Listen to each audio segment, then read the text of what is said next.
tous. Alors, dans ma présentation, je vais un petit peu jouer avec différentes significations du mot sécurité, qui sont celles qui ont été un petit peu illustrées par ce matin au niveau de l'ouverture, et puis qui ont été vues à travers différentes présentations. Alors, c'est un travail en fait en commun avec des gens de chez moi, l'UPMC, et puis de l'université au Chili. Ça donne l'occasion de voyager un peu. Et puis il y a un collègue qui était au départ à l'UPMC, puis qui entre-temps est parti à Shanghai, parce que la New York University y a ouvert une succursale, et il travaille là-bas maintenant. Alors, qu'est-ce que c'est que la certification? Alors l'idée, la motivation, c'est qu'il y a un certain nombre de tâches. Par exemple, le vote électronique, là on parle beaucoup en ce moment, c'est à la mode, puisque visiblement le gouvernement veut que, en tout cas en France, on remplisse nos déclarations d'impôts sur Internet. Ça, c'est une application possible, hein, le remplissage des impôts, les courriers électroniques certifiés, les jeux, l'arbitrage de jeux en ligne. Donc il y a toute une série de domaines qui ont besoin d'une certaine forme de certification. Alors il existe des solutions, on va voir ce que ça veut dire, mais il y a des solutions qui sont à l'heure actuelle centralisées. Donc c'est des solutions qui sont connues mais qui ont un gros problème, c'est qu'elles passent pas forcément très bien à l'échelle.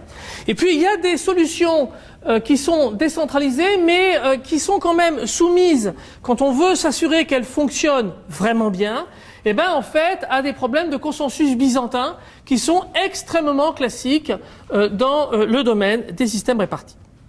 Donc nous, ce qu'on essaie de faire, c'est de faire de la certification, c'est en fait certifier qu'une action donnée a été réalisée à un instant donné. Okay. Alors, vous allez voir que je ne vais pas certifier, on va quasi-certifier, et on va discuter justement de ce mot quasi, pourquoi. Et on va supposer que tout est construit dans un contexte complètement réparti, et on va utiliser pour ça une structure qui existe depuis un peu plus de 10 ans maintenant, qui sont les distributed hash tables. Alors, qu'est-ce que c'est qu'un DHT ou Distributed Hash Table? En fait, l'idée, c'est un moyen de stocker des données qui sont repérées par une clé, donc là, une valeur, repérée par une clé. Et en fait, on a deux opérateurs. Un opérateur qui va permettre d'insérer la donnée et un autre qui va permettre de récupérer la donnée à partir de la connaissance de sa clé. Et en fait, ce qui est intéressant, c'est qu'on va avoir ici un stockage de la donnée, non pas simplement sur un nœud, mais sur un très grand nombre de nœuds qui vont être organisés en anneaux. Alors, ce qui se passe, c'est que, première chose qui est importante, c'est que cet anneau va en fait regrouper, ils vont être numérotés de 1 à n. N, ça peut être des dizaines ou des centaines de milliers, hein. C'est des échelles qui sont clairement imaginées. Donc, on va avoir plusieurs choses. Et d'abord, avoir le fait que deux nœuds qui vont être logiquement proches, en fait, par exemple, si vous avez une fonction de type MD5 qui va hacher l'adresse IP, vous allez avoir des nœuds qui sont proches physiquement, n'ont aucune chance d'être proches logiquement sur l'anneau. Et donc l'intérêt là-dedans, c'est de dire que, par exemple, même si j'arrête toutes les machines sur un continent, je ne vais pas réussir à démolir toute une portion de mon anneau parce qu'elles vont être uniformément réparties un peu partout. Donc ça, c'est le premier élément. On va voir que ça va assurer une certaine redondance et de la sécurité. Et puis le deuxième élément, c'est un système de routage dont il est prouvé que la convergence est logarithmique et qui va permettre, à partir de la clé K, de trouver l'adresse dans le nœud, le numéro du nœud qui va héberger la donnée. Alors, bien évidemment, donc cet accès il est en log de n, comme je vous l'ai dit. Et ce qui va se passer, c'est que bien évidemment, je vais avoir ce nœud, on va appeler le nœud racine, qui détient la donnée, et autour de lui, on va avoir ce qu'on appelle le leaf set.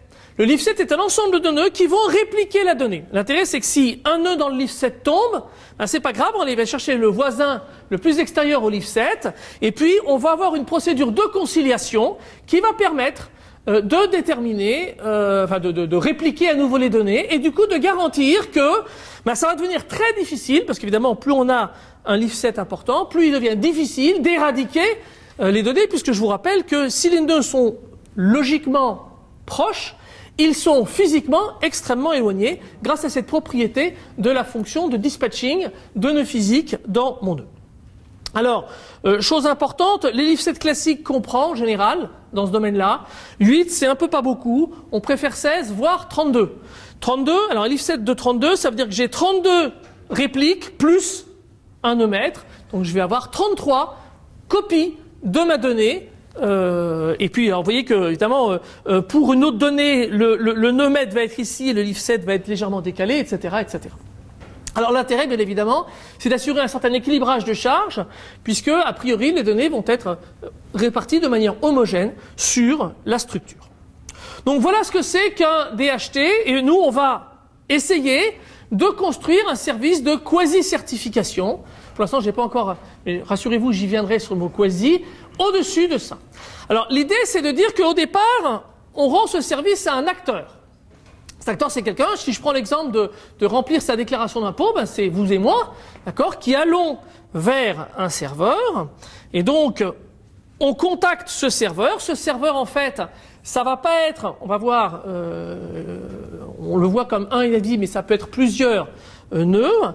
Et puis, on va lui dire, ben voilà, je souhaite faire ma déclaration d'impôt. Par exemple, pour obtenir le nœud à qui je vais m'adresser, je vais faire un hash du service. Ça peut être déclaration d'impôt, je pourrais faire un hash de moi-même. Enfin, il y a différentes façons de s'en sortir pour déterminer ici l'ensemble des nœuds qui vont répondre. Et puis, une fois que j'ai identifié le serveur qui va rendre le service, bien, je vais avoir des transactions, un certain nombre de va-et-vient, et ça va se terminer par un accusé. On va me dire, ben voilà, ta transaction, elle est terminée. Et une fois que la transaction est terminée, eh bien, il va falloir que, cette fois-ci, le service va s'adresser à l'autorité de certification. Et cette autorité de certification, ils vont dialoguer ensemble et ils vont déterminer, oups, je suis allé un peu loin, ils vont déterminer une entrée dans un log, de manière à ce que plus tard, n'importe qui, y compris l'acteur, peut dire, ben voilà, c'était quoi l'accusé d'accomplissement de ma transaction à cette heure donnée? Eh bien, on va pouvoir le récupérer auprès de l'autorité de certification.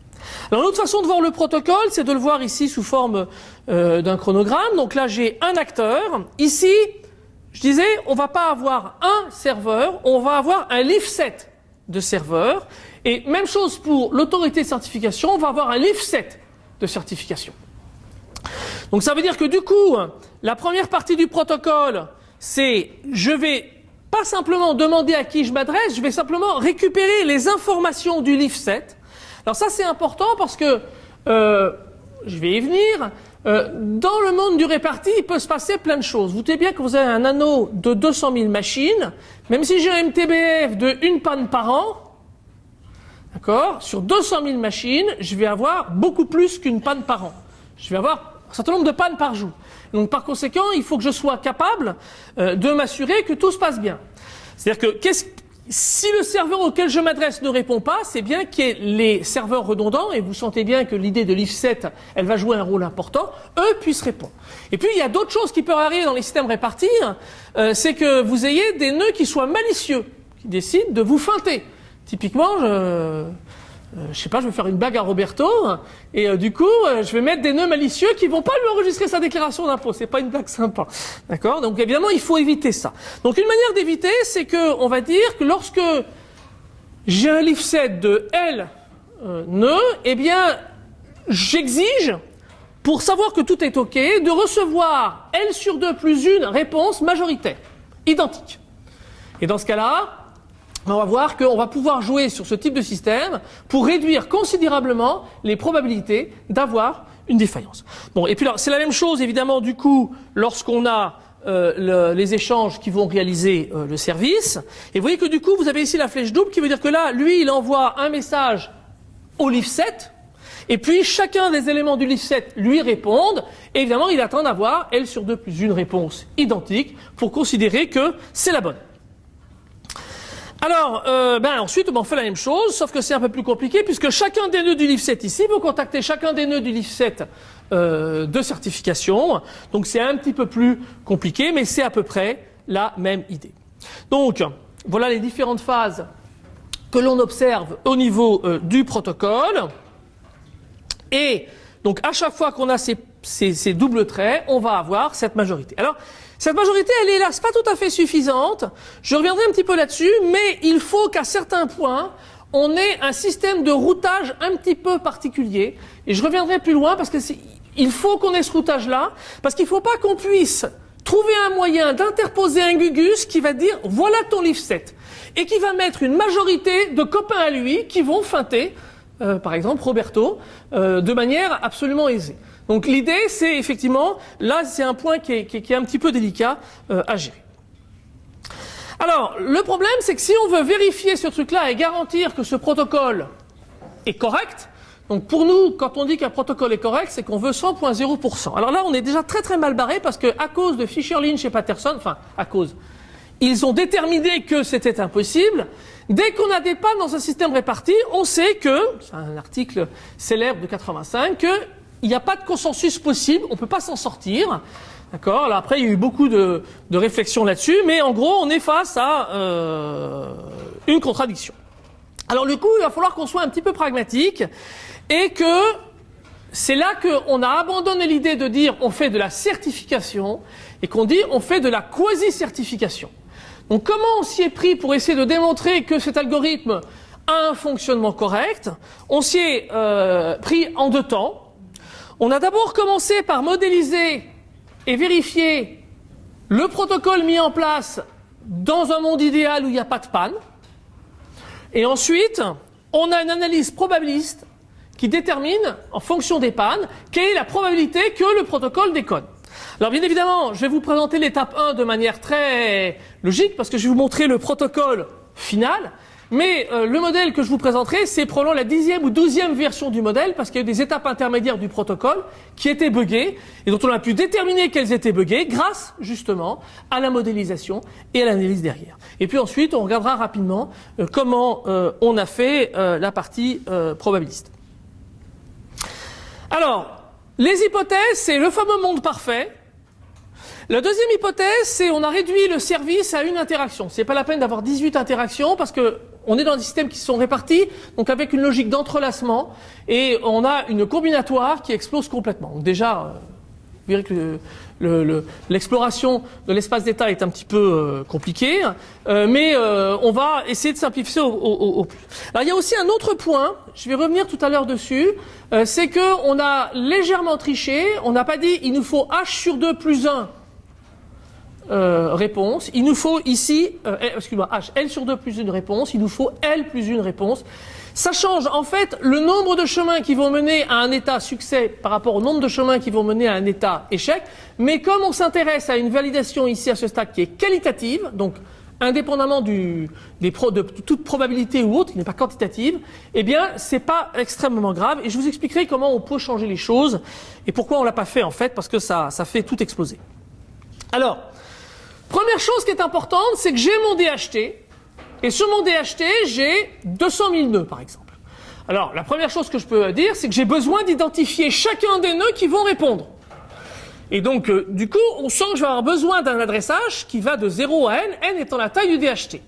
Mais ça, c'est pas très très intéressant, parce que finalement, je me moque de l'adresse physique des nœuds qui composent les différents leaf-sets dans le DHT.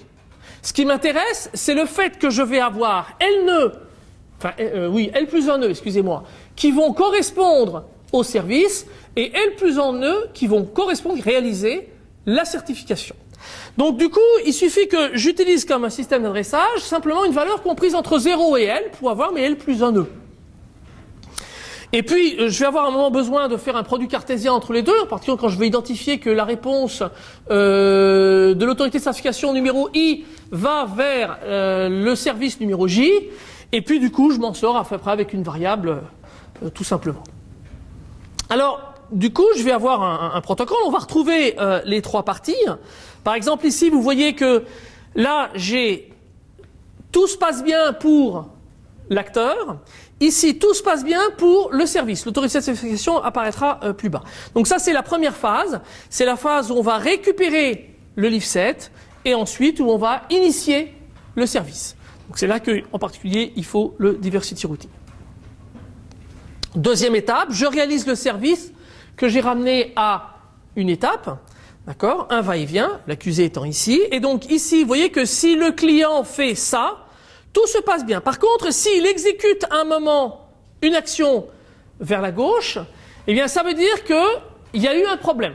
La machine a craché ou autre, et on va ici dans un état pas normal. Le problème, ça peut être je n'ai pas reçu suffisamment de réponses du coup d'avant.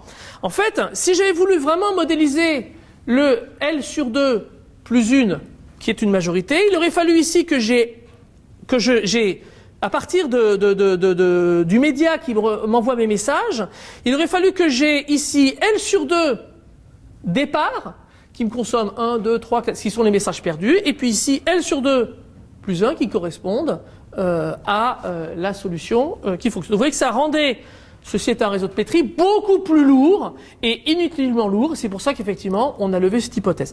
L'autre solution, c'était utiliser, c'est ce qu'on voulait faire au départ, c'est ce qu'on appelle les réseaux de Petri colorés avec multi-ensemble, les symétriques de Twist-Bag.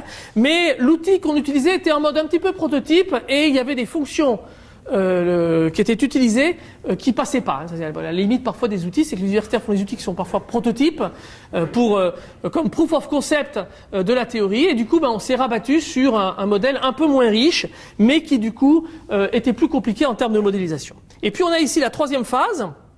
Donc là, vous avez la suite de ce qui se passe au niveau du serveur. Là, à chaque fois, tout se passe bien. Là, ça, c'est les transitions qui définissent « je vais vers un état erroné », qui est ici. Et puis là, vous avez ici l'autorité de certification, et même topo. Ça, tout se passe bien, et ici, il y a un problème. Donc en gros, voilà le modèle que j'obtiens dans mon monde idéal. Alors évidemment, dans ce modèle, je vais avoir ici un acteur, parce que je m'intéresse à une transaction. Je vais avoir ici L plus 1 acteur, numéroté de 0 à L, ici et ici. Et ça va donc déterminer le mode opératoire de mon set. Donc vous voyez qu'effectivement, comme je vous le disais, je n'avais pas besoin de gérer toutes les adresses que je peux avoir sur un DHT. Il s'agit simplement d'identifier les éléments du leaf set. Alors ce truc-là, on appelle ça typiquement une abstraction. C'est une hypothèse qui nous permet de considérablement simplifier la spécification et évidemment derrière son analyse. Et vous allez voir qu'on en a grand besoin. Et puis alors là, ici, j'ai également injecté un certain nombre de pannes. L'idée est de dire, alors ça c'était un peu une exigence des gens qui font l'algo réparti, parce qu'il dit souvent il y a un pourcentage de panne. Donc il y a un pourcentage de panne, on dit ben voilà, soit c'est en fonction du nombre des acteurs, soit c'est en fonction du nombre d'actions qui sont réalisées. Et on peut injecter ici un nombre de pannes borné, et puis ça peut dans certains cas servir. Alors la première chose à laquelle il faut qu'on s'intéresse, c'est dans ce monde parfait, que se passe-t-il lorsque tout va bien? Lorsque tout va bien, lui, il a terminé son exécution correctement, et lui, il a terminé son exécution correctement, c'est-à-dire qu'il a déposé un certificat. Ce qui est intéressant, c'est que lui, on se fiche un petit peu dans quel état il est, parce qu'il peut avoir planté ici avant de recevoir l'accusé. Mais c'est pas extrêmement grave, parce que s'il n'a pas reçu l'accusé, ben en fait la transaction elle a quand même été terminée. Lui il ne le sait pas, ou il a planté avant de le savoir, mais il peut après coup demander à l'autorité de certification si sa transaction a eu lieu. Et si elle n'a pas eu lieu, dans ce cas-là il peut dire ben je vais la recommencer. Alors en fait, cette condition-là, c'est la condition dans le mode dégradé. Je vous ai dit qu'on estime là qu'on veut L plus 1. Donc il faut qu'il y ait L plus 1 compteur ordinaux ici et ici, donc en gros tout le monde est terminé. Mais la vraie condition, si on n'avait pas utilisé cette fameuse hypothèse 3 que j'ai donnée tout à l'heure, ça aurait été bien évidemment qu'on ait au moins, enfin qu'on ait plus, strictement plus, de L sur 2 compteurs ordinaux ici et ici, hein, puisque ça correspond finalement à des compteurs ordinaux. Donc ça c'est la première situation, tout s'est bien passé. Maintenant il y a une deuxième situation qui est, oula, tout s'est mal passé. Il y a eu un problème, ça veut dire qu'effectivement, soit à un moment donné on a été dérouté ici, soit à un moment donné on a été dérouté ici. Et là aussi j'ignore le fait qu'on ait été dérouté là, parce que si je suis dérouté ici trop tôt, de toute façon je ne vais pas pouvoir continuer, puisque l'acteur va cesser de répondre de manière cohérente, et par conséquent, tout le monde, il y a soit des time-out qui se déclenchent, soit des problèmes comme ça, et à ce moment-là, eh bien, les entités qui rendent le service ou qui résolvent la certification vont, elles, partir et botter en touche. Et même topo, vous avez la même remarque ici, bien évidemment, il faut que j'en ai plus de L sur 2 là, ce qui veut dire qu'en gros, si j'en ai plus de L sur 2 là, c'est que j'ai pas réussi à avoir la majorité de l'autre côté, et vice-versa, donc c'est assez logique. Et toujours, je me moque un petit peu de l'état dans lequel se trouve mon agent. Alors, vous voyez que ce qu'il faut, c'est que j'ai, à partir de mon état initial, donc Taïsir tout à l'heure vous a montré une formule de CTL, en voilà une autre. Ici, je dis, dans tous les futurs, j'ai soit F OK, soit F abort. En fait, ça serait un XOR, mais j'ai pas besoin du XOR, puisqu'on peut assez structurellement démontrer que les jetons qui sont là ne sont pas là, et vice-versa. Et que par conséquent, je ne peux pas avoir les deux conditions qui sont réalisées simultanément. Mais il faut en gros que je dise, je ne peux pas arriver à un état où je ne suis pas capable de statuer la transaction a avorté ou la transaction a réussi. D'accord ? Ça c'est le point qui est important dans le protocole. Et c'est ça qui a été difficile à mettre au point, c'est qu'il y a eu quelques étapes où il a fallu qu'on réfléchisse pour effectivement que ce truc-là arrive toujours. Alors, comment on a fait pour vérifier ça ? On a fait du model checking. Elle a un petit peu parlé de ça, Taïsir, tout à l'heure, model checking. L'idée, c'est de dire, je prends mon système à une configuration initiale, je vais exécuter, par cette configuration initiale, toutes les actions possibles, j'atteins un certain nombre d'états, et à partir de chacun de ces états, j'exécute toutes les configurations possibles, etc., etc. Et évidemment, il y a les états que je rencontre qui existaient déjà, donc dans ce cas-là, je mets un arc vers une zone qui existe déjà, et puis il y a les nouveaux états, et il faut que je les explore. Alors, évidemment, le problème ici, c'est que c'est un peu l'analyse qu'on a faite de façon empirique. Pour un leaf set 2L, on a grosso modo 10 puissance, enfin de l'ordre de 10 puissance L états. Et puis les états, c'est pas un bit. Les états, il faut 13 entiers et c'est pas des multi-steps, c'est des multi-sets. Il y a un bug, multi-ensemble pour pouvoir les stocker. Donc ça prend quelques dizaines d'octets. Donc ça veut dire que si je veux démontrer que mon truc fonctionne jusqu'à un leaf set de 32, il faut que j'ai grosso modo, je stocke que les nœuds et pas encore les arcs, j'ai déjà 10 puissance 32 fois quelques dizaines d'octets qui sont consommés. Je crois que la machine chinoise, la Tian 2, elle est loin d'avoir 10 puissance 32 octets de mémoire, hein, on est d'accord. Donc, ici, j'ai un petit problème. Alors, le premier outil qu'on a utilisé pour vérifier ce qui se passait dans le monde parfait, c'est un outil qui s'appelle GretSPN, qui a une façon intéressante de raisonner, qui marche très très bien pour les systèmes répartis. Les systèmes répartis, si je prends un client-serveur, vous avez un serveur et 10 clients, que le serveur soit en train de répondre au client ou au client 10, c'est un peu la même chose, modulo une permutation d'identité.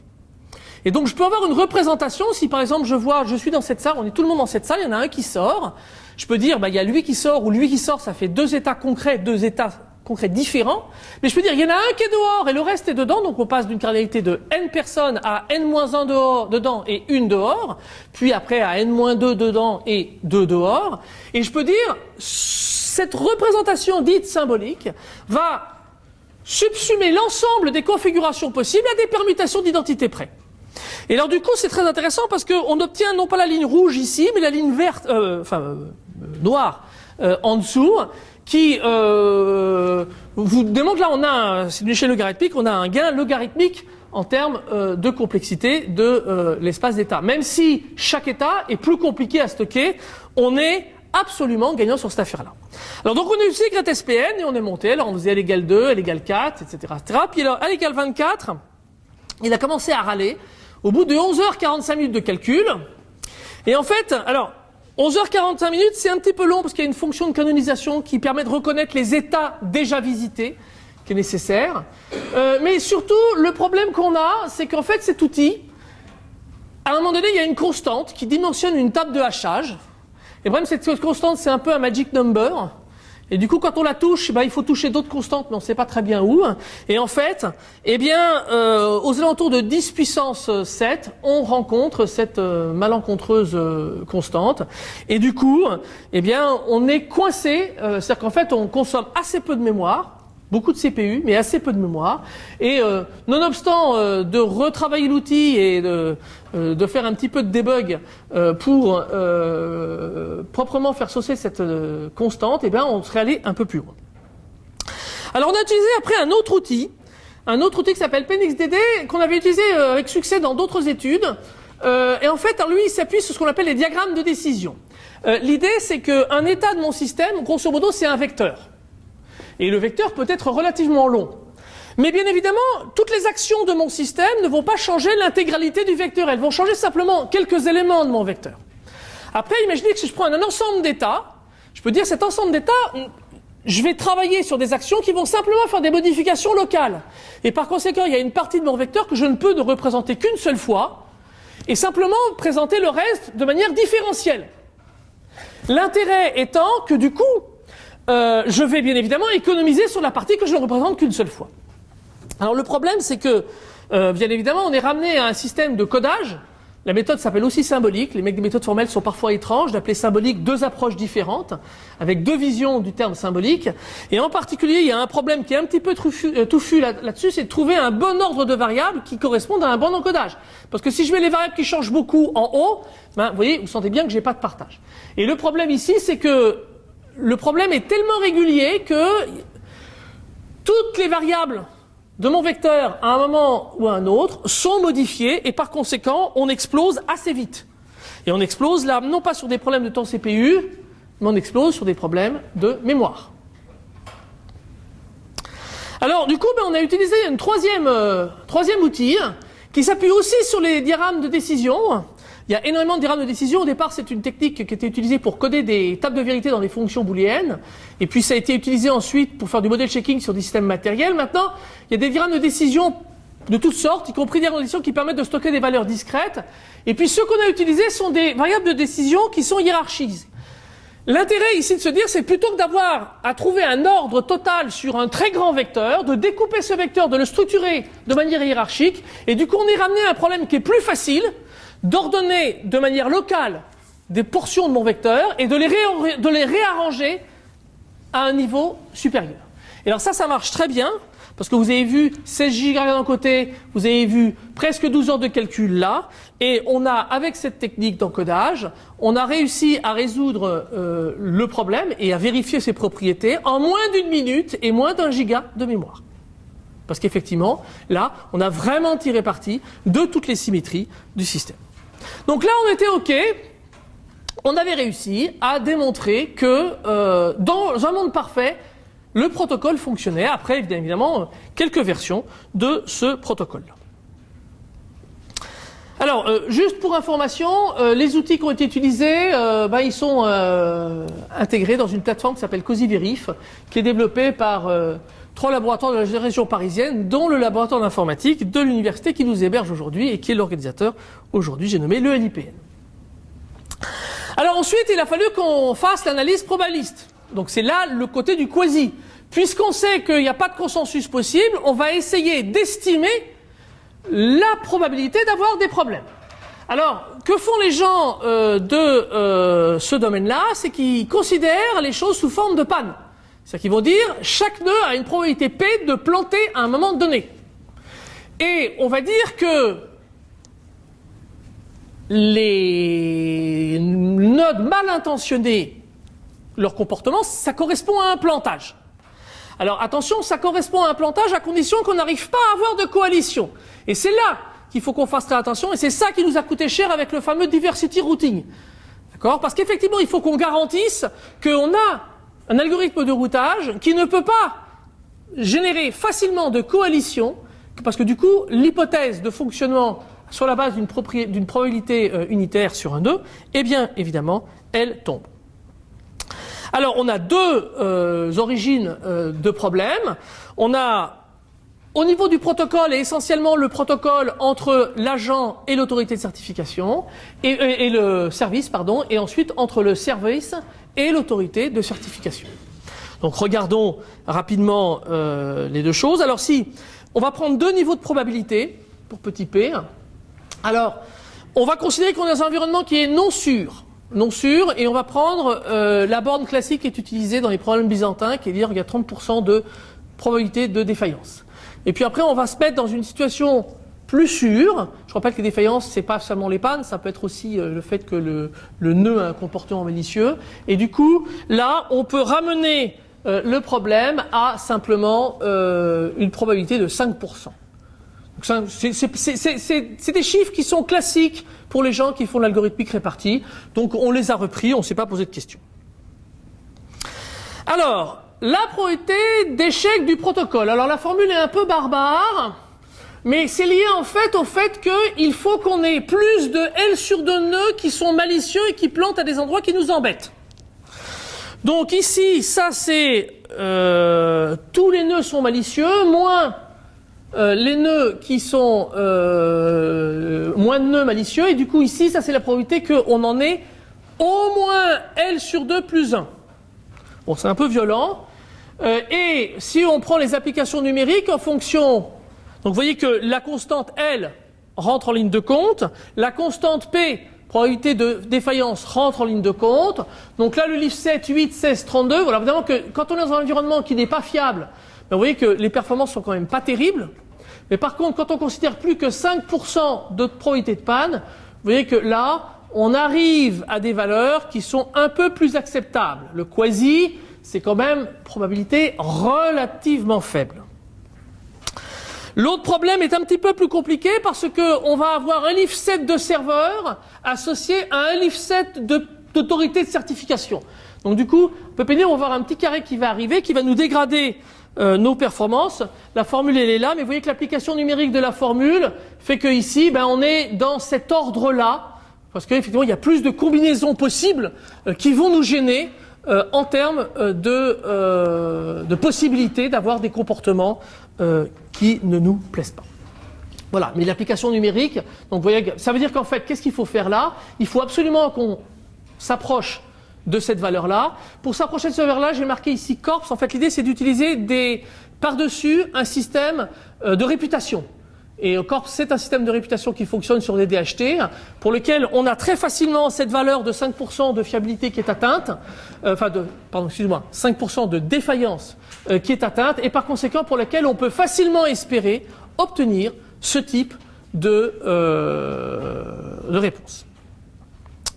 Alors, en conclusion, qu'est-ce qu'on a fait? On a réussi à construire une autorité de quasi-certification, c'est-à-dire être capable de relâcher un peu des hypothèses et d'accepter qu'on puisse avoir des défaillances, mais ça reste acceptable.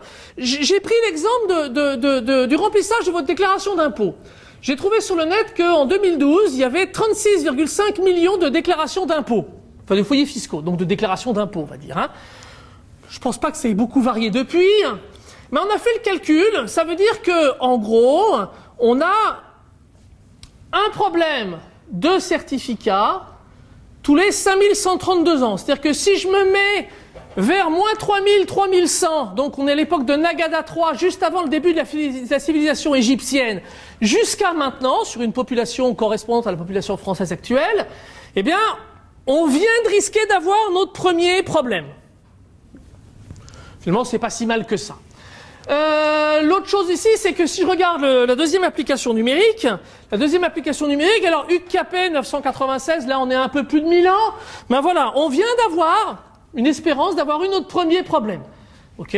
Bon, bien évidemment, la comparaison valent ce qu'elle valent, mais ça veut dire qu'on peut imaginer que on atteint un niveau de fiabilité où ça reste quand même relativement acceptable, même sur un très très grand nombre de transactions. Alors, cette étude, en fait, elle représente, j'ai marqué 3, mais en fait c'est con, ça a commencé un peu avant, même presque 4 ans maintenant. Alors, en fait, il y a une publication en 2013. La publication en 2013 n'incluait pas la preuve parce qu'on n'était pas 100,0% satisfait de la preuve à l'époque. Et en particulier, on a mis pas mal de temps à résoudre le fameux problème du diversity routing, c'est-à-dire à avoir un protocole qui garantissait que on n'avait pas de possibilité de coalition, parce que sinon, on évoquait ça tout à l'heure dans une présentation ce matin, le fait qu'il faut vraiment faire très très attention aux hypothèses. C'est-à-dire que là, ici, on construit un schéma de preuve. Le schéma de preuve, il est licite, on peut discuter, mais il n'est licite que les hypothèses sont réalistes par rapport à une implémentation potentielle. S'il n'existait pas une implémentation qui nous garantissait ce fameux diversity routing, c'était pas la peine, la preuve était complètement fausse derrière. Ou en tout cas, il fallait la revoir. Donc c'était quelque chose qui était important, et c'est un travail qui a été terminé, en fait, finalement, il y a quelques semaines. Alors, l'idée, c'est que derrière, il y a quand même un certain nombre de problèmes qui sont classiques de ce qu'on peut trouver dans ce qu'on appelle le e-government, avec en tout cas des applications directes.